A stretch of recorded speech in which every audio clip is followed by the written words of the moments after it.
Alhamdulillah, alhamdulillahi rabbil alamin, wa bihi nasta'in ala umurid dunya waddin. Ashhadu an la ilaha illallah wa ashhadu anna Muhammadan abduhu wa rasuluh alladhi la nabiyya wa la rasula ba'dah. Wa qala Allahu azza wa jalla fil Qur'anil Karim, ya ayyuhalladzina amanu taqullaha haqqa tuqatih wa la tamutunna illa wa antum muslimun. فإن أصدق الحديث كتاب الله وخير الهدى هدى محمد صلى الله عليه وسلم وشر الأمور محدثاتها فإن كل محدثة بدعة وكل بدعة ضلالة وكل ضلالة في النار والعياذ بالله. Para jamaah yang dirahmati oleh Allah Subhanahu wa taala, pada kesempatan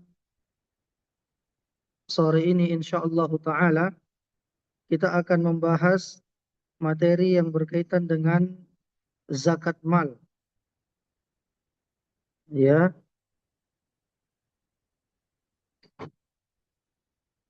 Dan ini tentunya tidak semua bisa kita akan bahas, ya. Kita akan bahas secara garis besarnya saja. Yang mana kemarin pada kesempatan di sebelum Ramadan kita sudah bahas mengenai mustahak daripada zakat mal yang 8 orang. Ya.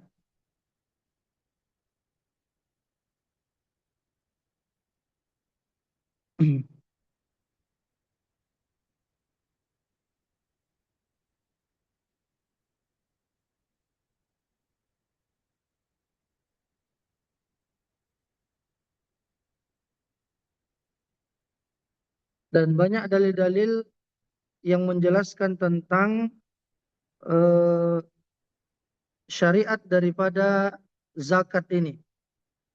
Ya, yang pertama, istilah-istilah yang masyhur yang perlu untuk kita pahami di dalam permasalahan zakat. Yang pertama adalah namanya nisab. Ya, nisab atau nisab. Nisab atau nisab itu adalah kadar minimal seseorang diwajibkan zakat. Jadi ukurannya, takarannya, maka dikatakan berapa nisabnya, berapa kadar minimal seseorang wajib zakat.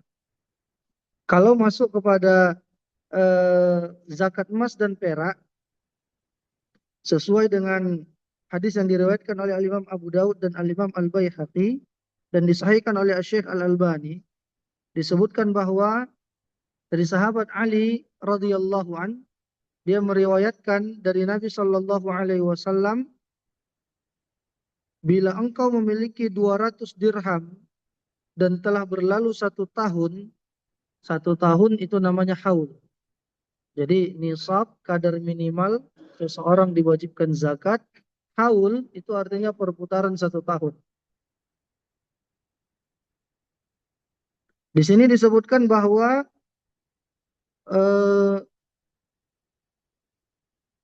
nisab daripada emas itu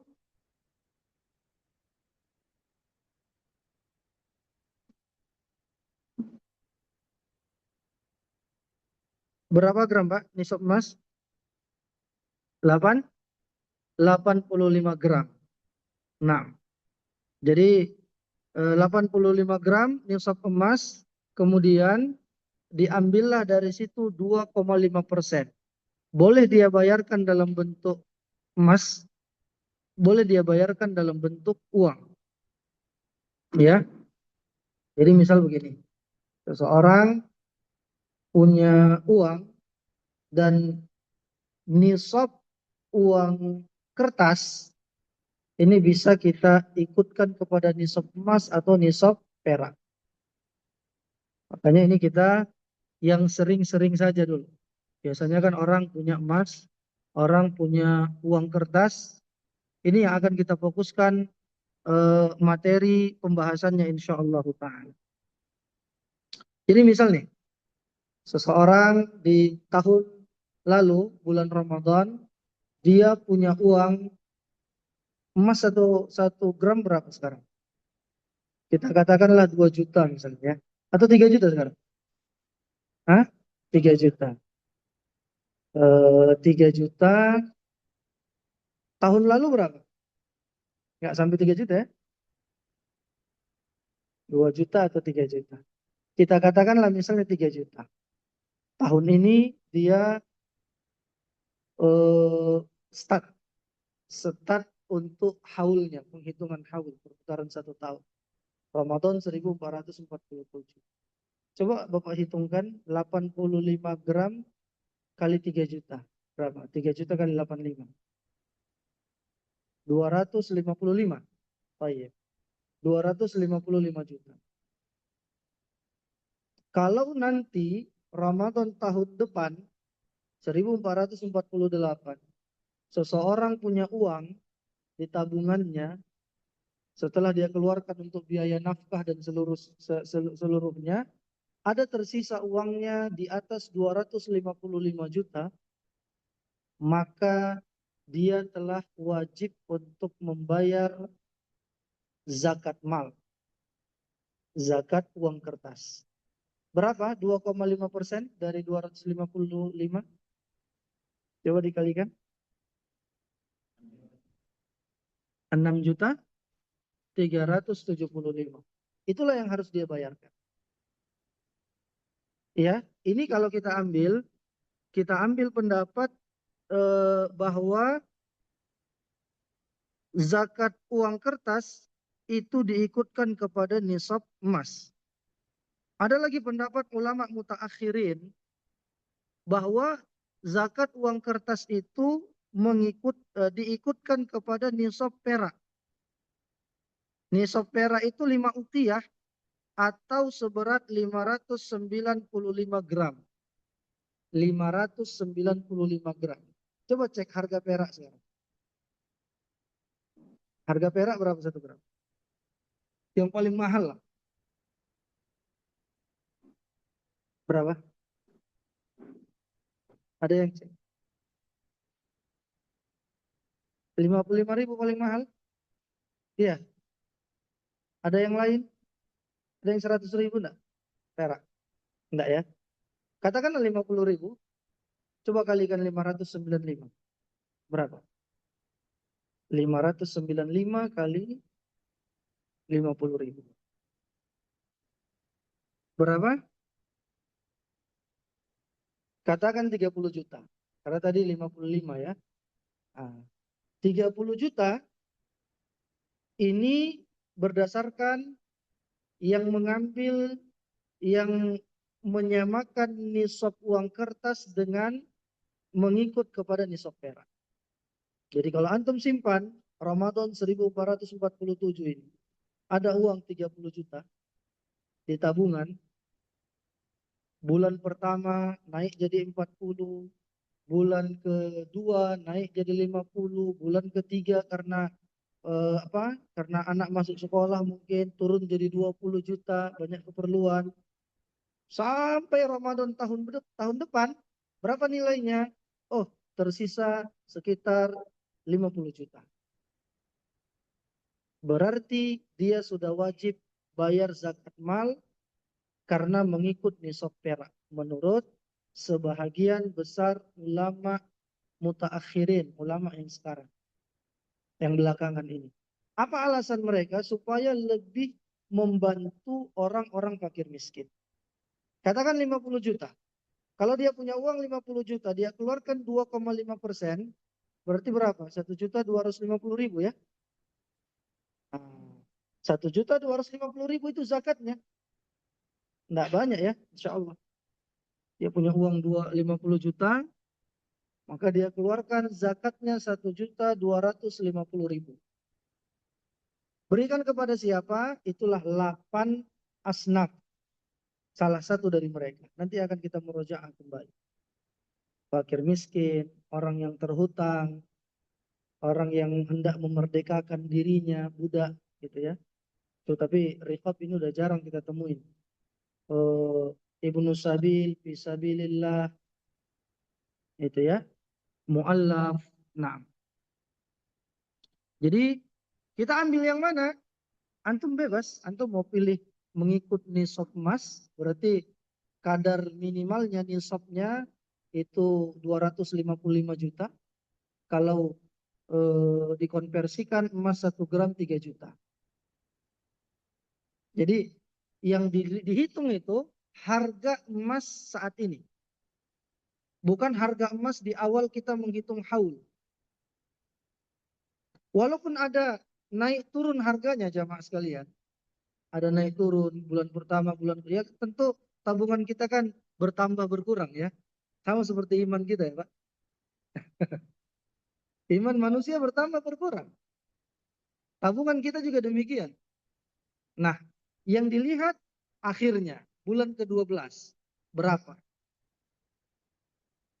Ya, kalau kita biasanya lebih kepada mengikut nisab perak supaya bisa kita juga ingin untuk mengeluarkan zakat.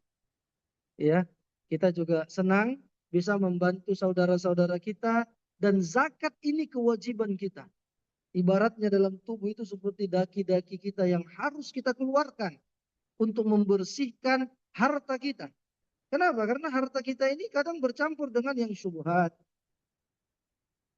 bercampur dengan perkara-perkara yang samar halal haramnya, ya. Kadang lemburnya 1 jam, tertulis 2 jam, mungkin saja. Kadang absennya begini dan begitu, ya. Kan jelas ada ya Pak ya. Nah, ada sesuatu yang mungkin mengotorinya. Maka untuk membersihkan harta kita dari 1 tahun ini, kurun waktu 1 tahun ini, bayarkanlah zakat mal. Jadi silakan dia mau hitung nisabnya dari mana. Karena masing-masing itu punya perhitungannya sendiri. Ada yang dia menghitung nisabnya dari Idul Adha. Ada yang menghitung nisabnya di bulan Ramadan. Terserah. Dan boleh dia keluarkan zakat mal 1 bulan sebelum haul atau 2 bulan sebelum haul. Ya, disebutkan oleh Al-Imam Ibnu Hajar bahwa para ulama terdahulu mereka mendahulukan bayar zakat mal di bulan Sya'ban supaya orang-orang fakir miskin itu bisa beribadah dengan tenang di bulan Ramadan. Karena haulnya di bulan Ramadan. Jadi mereka bayar di bulan Sya'ban tidak apa-apa. Antum haulnya di bulan 12, bayar bulan 10 juga tidak apa-apa. Nah,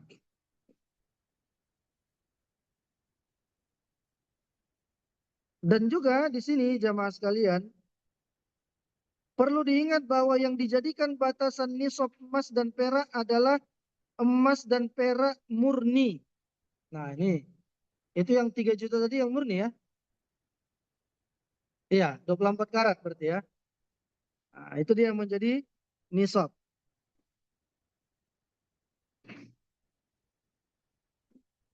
Begitu juga ketika seseorang memiliki emas 85 gram atau 100 gram.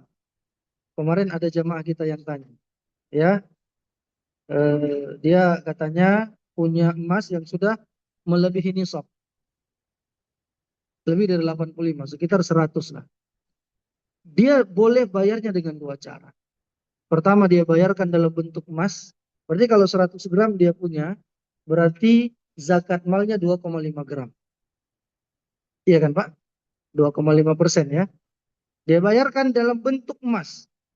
3 penerima misalnya. Ini 1 gram, 1 gram, setengah gram. Apa? Tidak apa-apa.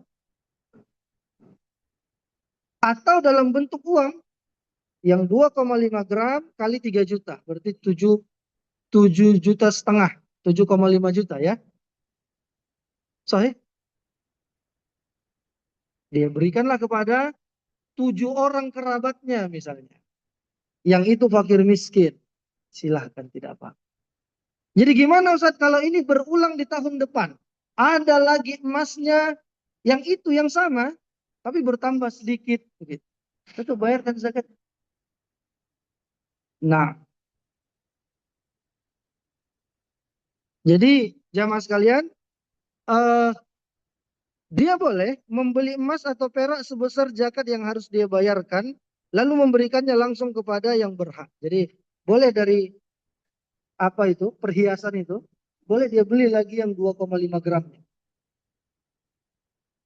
Dom, paham ya? Dia beli baru dia bayar, dia tunaikan zakat mal. Itu.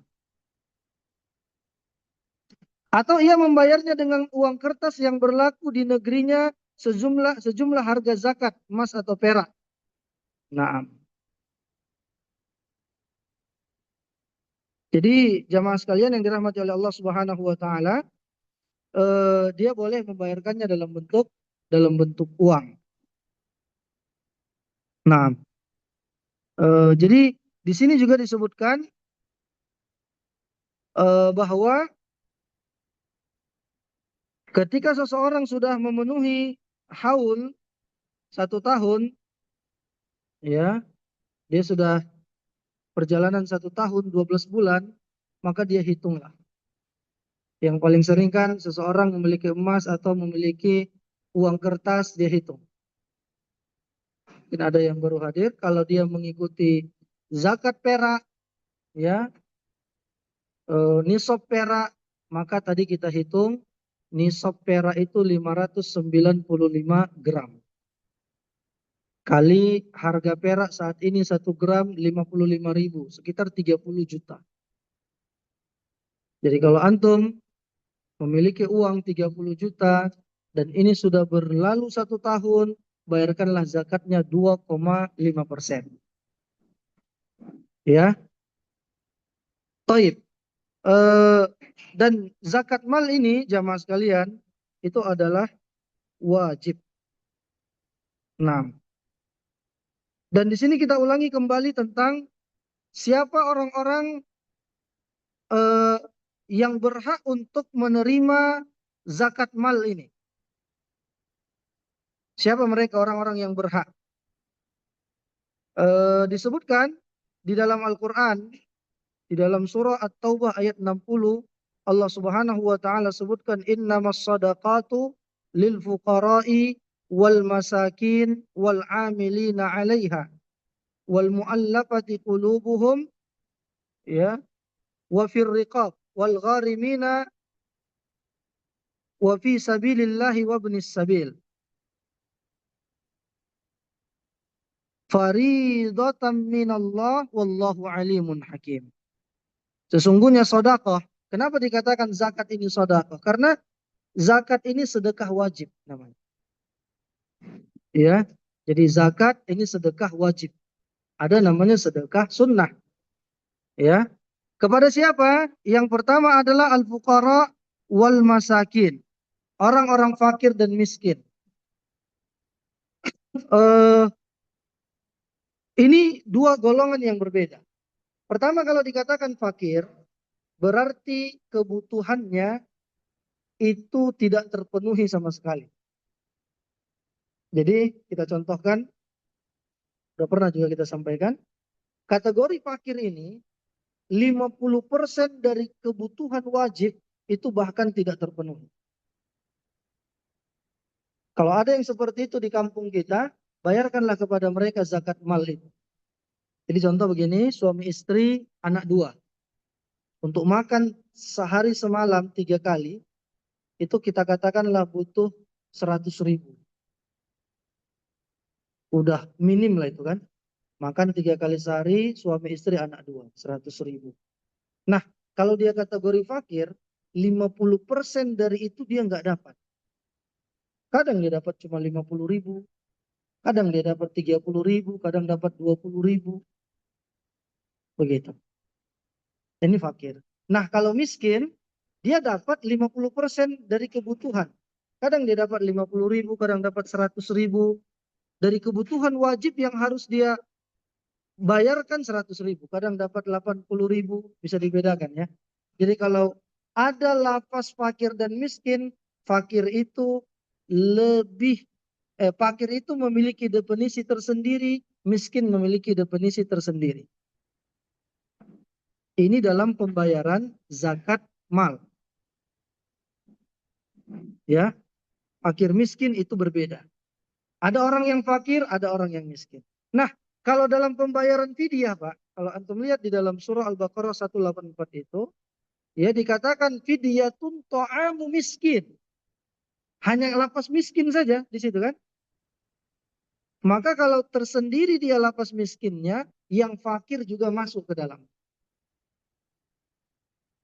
Ya, berarti boleh nggak Ustaz kita bayar fidyah puasa karena orang tua tidak mampu puasa kepada orang fakir? Boleh. Kepada orang miskin boleh. Apakah harus nanti selesai Ramadan? Tidak. Sekarang juga sudah boleh. Ada dalam satu asar disebutkan Anas bin Malik ketika beliau sudah lanjut usia dan tidak sanggup berpuasa, di awal-awal Ramadan beliau sudah bayarkan fidyahnya. Kalau dalam bentuk masak berarti 30 nasi bungkus. Itu fidyah puasa. Kalau dalam bentuk mentah berarti satu hari 1,5 kg. Berarti 45 kilogram. Tambahkan lauk pauknya yang mentah, tambahkan juga bumbu-bumbunya, minyak minyak makannya, ya, minyak goreng, ya, berikan kepada mereka. Siapa? Miskin, juga termasuk fakir. Maka antum lihatlah yang mau antum bayarkan zakat mal ini. Dan ada lagi yang nanya kemarin, Ustaz, kakak saya, adik saya itu sepertinya berhak karena mereka itu masuk kategori miskin. Boleh nggak dibayarkan kepada mereka? Jawabannya boleh. Karena mereka bukan di bawah nafkah antum. Tidak wajib antum untuk menafkahi mereka. Abang, kakak, apalagi yang perempuan, dia dinafkahi sama suaminya. Boleh nggak kita bayarkan zakat mal kita kepada dia? Boleh. Tidak apa-apa. Tapi kalau seorang anak bayar zakat kepada ibunya, ayahnya nggak boleh. Seorang bapak bayar zakat kepada anaknya yang belum menikah, yang masih di bawah tanggung jawab dia, tidak boleh karena dia wajib menafkahi mereka. Itu ya. Jadi itu jamaah sekalian, disebutkan bahwa yang menerima zakat ini, itu antum lihat nanti dalam At-Taubah ayat 60. Ada juga hadis Nabi yang menyebutkan tu'khadhu min aghniyaihim faturaddu ala fuqaraihim. Dikeluarkan dari zakat ini, diambil dari orang-orang kaya di antara mereka dan diberikan kepada orang-orang fakir. Nah, ini fakir dan miskin karena tidak semua di daerah kita itu ada yang 8 asnaf ini kan Pak. Belum tentu di kampung kita ada yang mu'allaf. Ya, belum tentu juga ada yang ibnu sabil. Karena orang kampung kita itu penduduk setempat semua, mungkin tidak ada pendatangnya, gitu ya. Fisabilillah yang berjihad. Nah, ini kita lihat masuk yang mana saja. Karena pernah juga kejadian ada teman kita, jamaah kita, dia diberikan zakat. Kategori apa Pak? Saya bilang, oh dibilangnya saya fisabilillah. Padahal dia kepala desa gitu kan. Udah Bapak pulangkan aja, itu nggak seberapa, Bapak nggak berhak mendapatkannya. Ya, jadi jangan terlalu luas memaknai fisabilillah ini. Antum juga di sini fisabilillah kan? Merantau di jalan Allah. Nah, apakah berhak dapat zakat? Tunggu dulu, nanti akan kita bahas. Baik. Di sini dikatakan yang ketiga, al-amiluna 'ala zakah. Amil, siapa yang berhak dikategorikan amil? Ya, amil itu kan pekerja ya. Wallahu alam, di sini pendapat yang paling kuat dari kalangan mazahib ulama itu yang ditunjuk langsung oleh pemerintah. Itulah amil. Kalau hanya sekedar amil-amil diangkat oleh masyarakat setempat di masjid, maka yang lebih hati-hati sebaiknya dia jangan mengambil bagian dari zakat itu. Yang ditunjuk langsung oleh pemerintah. Bahkan di sini dikatakan dalam pendapat mazhab Syafi'iyah, la yu'til amil minaz zakati aktsar min thumuniz zakah. Fa in zada ajruhu 'ala tsumuni atamma lahu min baitil mal. Taib. Tidak boleh seorang amil mengambil bahagian lebih banyak dari 1/8 daripada zakat itu. Bagaimana maksudnya? Begini. Kadang-kadang di beberapa tempat amil itu bahkan lebih banyak jatahnya daripada fakir miskin. Iya, Pak. Karena misal dibagi 8 asnafnya. Dapat beras berapa? 800 kilogram misalnya. Berarti kan per asnaf itu 100 kilo, 100 kilo, 100 kilo. 8 kan? Nah, untuk yang bahagian fakir miskin ada 10 orang. 100 bagi 10 berapa? 10 kilo cuma dapat orang fakir miskin. Amilnya cuma 2. 100 kilo bagi 2, 50 kilo dia dapatnya.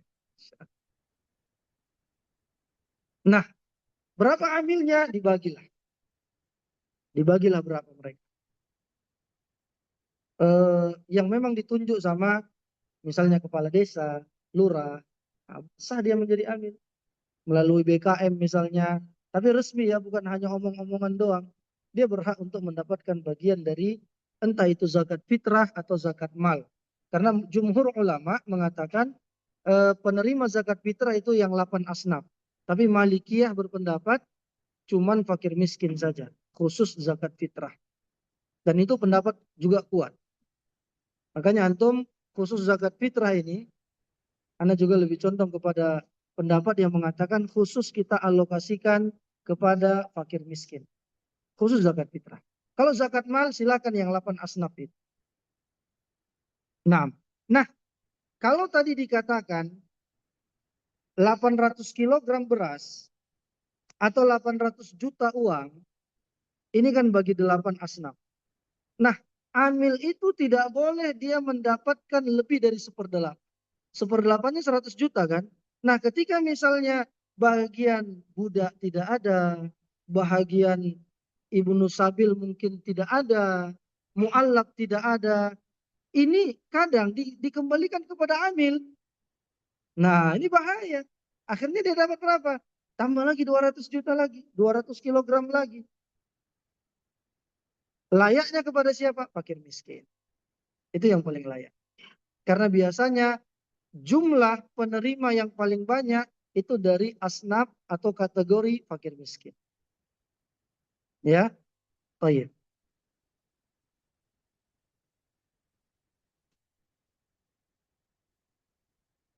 Siapa yang dimaksud dengan al-mu'allafatu qulubuhum?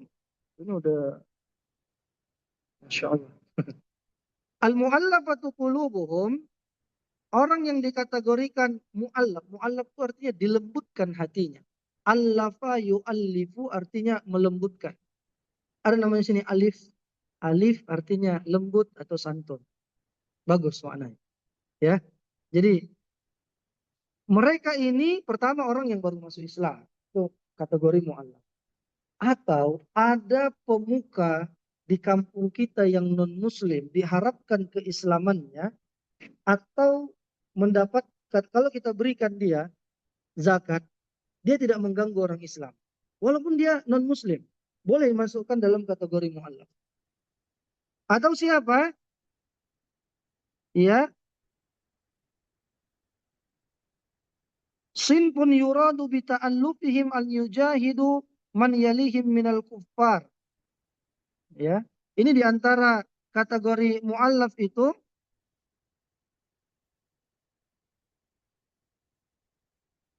orang yang pertama tadi muslim, orang yang baru masuk Islam, yang kedua orang yang diharapkan agar dia masuk Islam, dan yang ketiga orang kafir, dia pembesar, ketika diberikan zakat, memang dia tidak masuk Islam tapi dia tidak memerangi Islam.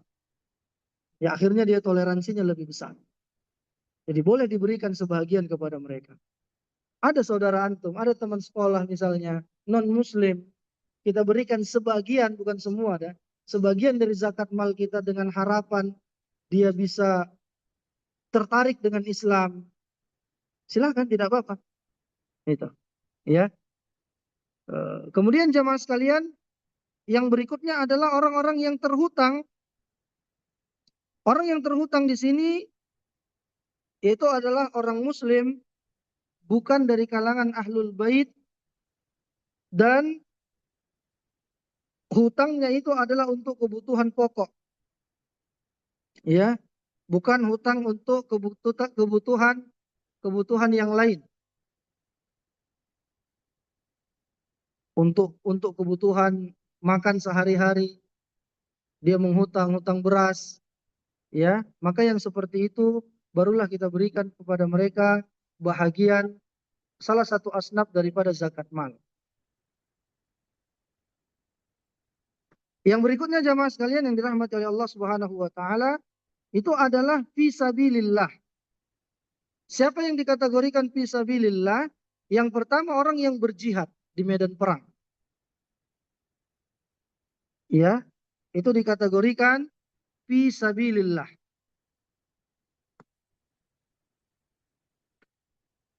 Kemudian untuk kebutuhan jihad, itu juga masuk kategori fi sabilillah. Pertama orangnya dibantu, yang kedua kebutuhan perlengkapan mereka.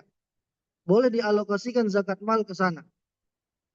Ya, ada juga yang menyebutkan orang yang berhaji atau berumrah ketika mereka kehabisan bekal dan tidak ada bekalnya sama sekali, maka masuklah dalam kategori fisabilillah menurut mazhab Hanafi, Maliki dan Syafi'i. Ya, ada yang mengatakan khusus bagian haji saja, ada yang mengatakan umroh juga termasuk. Tapi ana lebih condong kepada pendapat yang mengatakan khusus jamaah haji. Ya, khusus jamaah haji. Kembali kepada perselisihan ulama, kan ada yang bilang umroh itu wajib sekali seumur hidup. Ya, kalau dia berpendapat seperti ini maka boleh juga dialokasikan zakat mal kepada jamaah umroh yang wajib bagi dia umroh itu. Bukan umroh kedua, umroh ketiga atau umroh yang berikutnya, bukan. Ya, itu masuk kategori fi sabilillah. Ada lagi yang menyebutkan bahwa yakni orang-orang yang berdakwah di jalan Allah Subhanahu wa taala. Apalagi plus dia itu fakir miskin.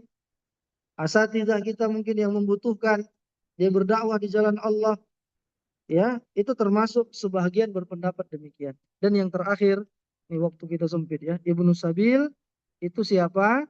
Pertama orang yang asing, seorang perantau yang dia memiliki eh, keharusan untuk dibantu. Jadi kalau perantau seperti antum-antum sepertinya tidak ya. Kecuali mungkin dia kaburan, tidak punya apa-apa, ya, dia nggak punya apa-apa misalnya, tidak ada yang dia tunggu, untuk makan pun sulit, ya, maka boleh kita alokasikan kepada mereka. Atau eh, termasuk Ibnu Sabil di sini adalah man kana fi baladihi wa yuridu an yunshi'a safaran. Siapa yang berada di tempat dia, tapi dia hendak melakukan safar, menuntut ilmu, tapi dia tidak punya bekal sama sekali. Makanya para ulama mengatakan termasuk di sini para santri-santri yang fakir miskin, yang tidak punya modal untuk belajar, boleh dialokasikan zakat mal kepada mereka. Demikian mungkin yang bisa kita sampaikan secara singkat. Eh, Selebihnya kalau ada yang ingin disampaikan, boleh kita diskusikan. Wa akhiru da'wana anil hamdulillahi rabbil alamin. Wassalamualaikum warahmatullahi wabarakatuh.